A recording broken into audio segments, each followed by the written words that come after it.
Well, it's good to be with you. My name is Ryan Hawks, and I teach social skills at Scenic View Academy. I'm also a therapist here at Scenic View, and I'm excited to share with you some of what your students are currently learning as in some of their social skills classes that they're participating in.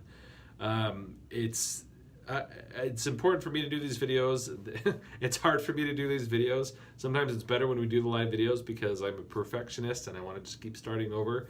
And so forgive me for stumbling over myself sometimes and trying to get my thoughts together in such a way that hopefully I can convey things to you in a way that's helpful for you. So to begin, I just want to tell you a bit about the Peers program that we're teaching to your students. This is started by down in UCLA by Dr. Elizabeth Lageson, and I had the chance to go be trained by Dr. Lageson back in August, and great experience, an intensive experience going through this manual, and it's the top research program that's out there right now, especially for young adults. There's a lot of different programs, but this has the most research behind it with what they're doing. Unfortunately, we're not able to mirror everything like they do in many of the peer settings that they're doing down in UCLA. What you'll see is you'll have the student and their social coach, parent usually, will go to these different trainings, and the student will go into one room, the parent will go into the other, and they'll both be trained on different things, and then it's up to the parent throughout the week to reinforce a lot of the information that the student is being taught. And the student can go talk to their social coach about that information. The challenge that we have is because we're in more of a residential setting, you're not seeing your students as often as we are. However, we do recognize that you often have more pull than we do when it comes to your students, and they listen to you and you are mentors for them. And so we're trying to find this careful balance of, yes, we're social coaches, but we like to think of ourselves as secondary social coaches to you. You're the primary person that if suddenly Scenic View Academy were to disappear today, you're the main go-to. And so a lot of the information that I'm sharing is going through the material here and just sharing with you as briefly as I can, because I know after a few minutes you're going to lose your attention span watching this. But it's basically sharing with you a lot of the buzzwords that Peers uses that we'll be using, some of the different homework assignments that we're expecting from our students, and it just gives you a chance to be able to try to get on the same page in terms of the terminology that your students are learning about. And once again, the goal with that is that we're kind of just coming from all angles. Your students learning from us, your students learning from you, and we're able to kind of take a unified approach in helping your student achieve their social goals. Of course, this isn't the only social skills class that they have, that we have at Scenic View. I teach another one that your students will be doing as well, and so hopefully we'll get to know each other a little bit. But I just emphasize that it's important that you get to know some of this information so that we're all on the same page with what your students are learning. So in this first week, what we've been focusing on is kind of just talking what exactly are peers. We discussed how a peer is someone who is basically the same age as as your student. They're individuals that will do things together, and so this class is to help your students be able to connect to others that are their age and to hopefully develop some firm friendships. Peers specifically is trying to help students be able to identify individuals that they would want to do things with, that they would have common ground with, and be able to have meaningful relationships with those individuals. So starting off, we talk about what are some characteristics of good friendships. And so what you'll see is I'm going to try and edit this in such a way that you can just see this information on your screen, but I'll also be sending you some handouts that go through some of this information, and your students get these handouts as well.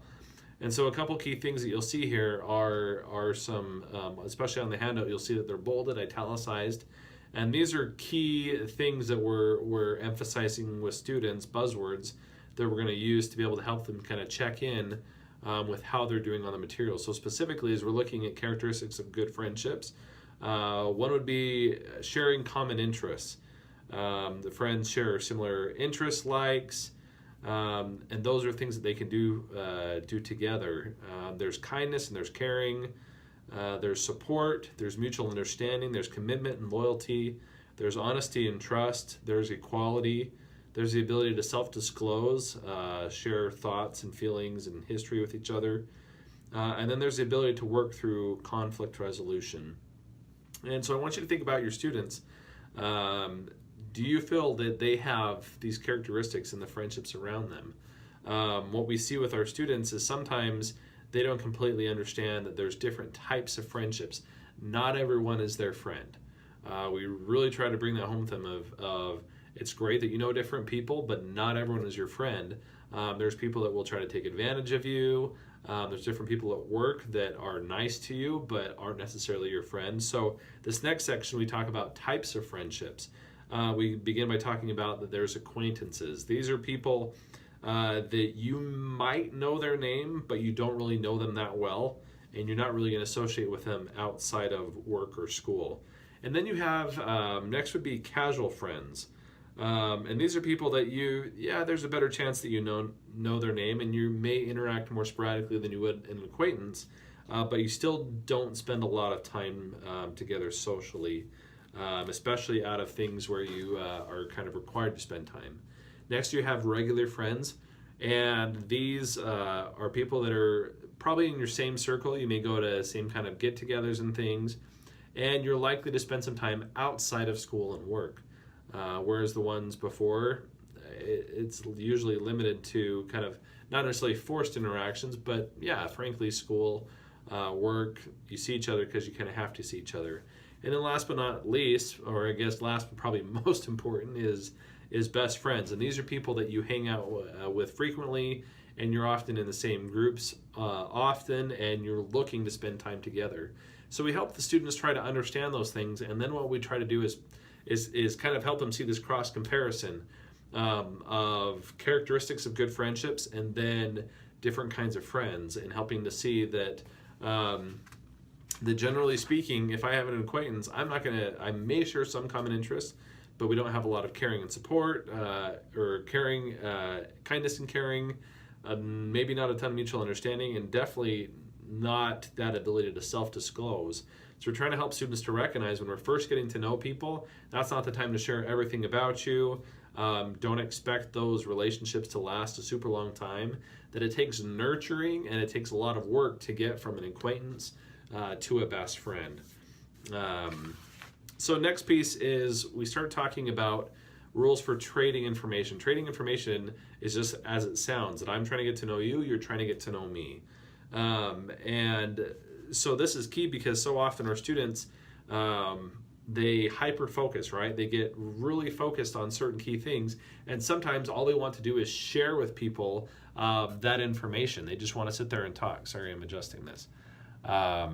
So all they want to do is sit there and tell about their interests with other people, and they're not asking questions, they're not getting to know others, they're basically giving a monologue to the people that they're talking to. So we're trying to help them see that conversations begin with trading information. So you'll hear that buzzword frequently, trading information, and it's an important thing to emphasize with your students of how are you doing at trading information.